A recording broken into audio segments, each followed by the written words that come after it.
A government budget can look balanced on paper while quietly emptying people's dinner plates.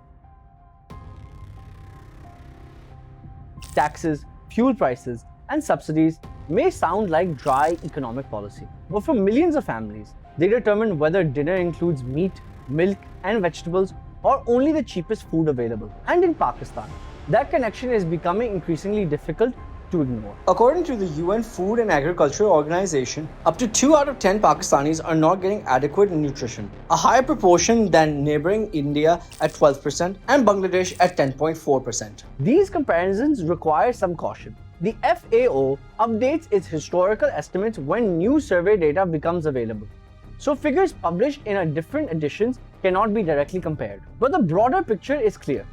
Pakistan faces a serious nutritional crisis. And this crisis is not simply about whether people have something to eat. When money becomes tight, families usually turn to cheaper filling foods.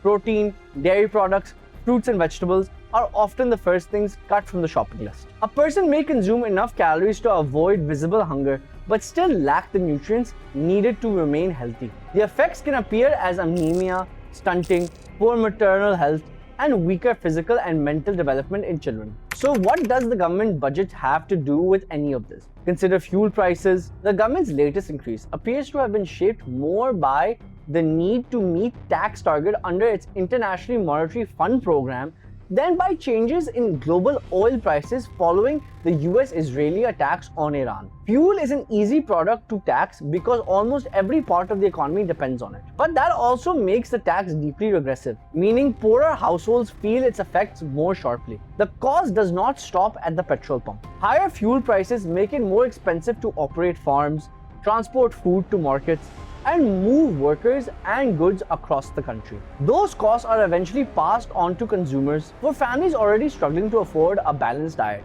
there is little room to absorb another price increase. Instead, they may buy less food, skip meals, or switch to cheaper options with lower nutritional value. In other words, the government may meet its revenue target, but part of the cost is paid through poorer diets. Pakistan is also expanding financial support for vulnerable households. The Asian Development Bank is financing an expansion on the country's cash transfer program. The initiative will register another 2.4 million eligible families and fund the first few quarters of payments to female heads of households. Giving women greater control over household income can improve spending on food, healthcare, and children. But cash transfers are a safety net, not a complete solution. They may help families cope with rising prices, but they cannot replace a budget designed to make nutritious food affordable. Pakistan's fiscal policy still protects powerful sectors and subsidizes selected goods without asking a basic question. Do these decisions help people eat better? Making a few staple foods cheaper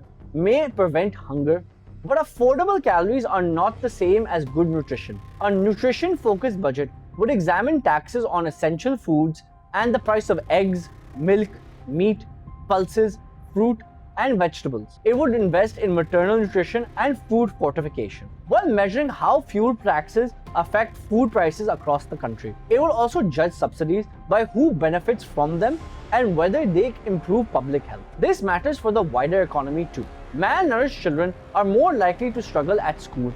Poor nutrition can weaken workers, reduce productivity, and increase healthcare costs. A country cannot build a strong economy if a large part of its population is too poorly nourished to learn, work, and reach its full potential. Pakistan's budget should therefore be judged more than whether it raises enough taxes or satisfies the IMF. The more important test is what happens after those decisions reach an ordinary household. Can families afford food that does more than fill their stomachs? Can mothers access nutrition they need? Can children eat well enough to grow, learn, and build healthy lives? If the answer is no, then the numbers may add up on paper, but the budget is failing at the dinner table. For more such explainers, subscribe to DawnNews English.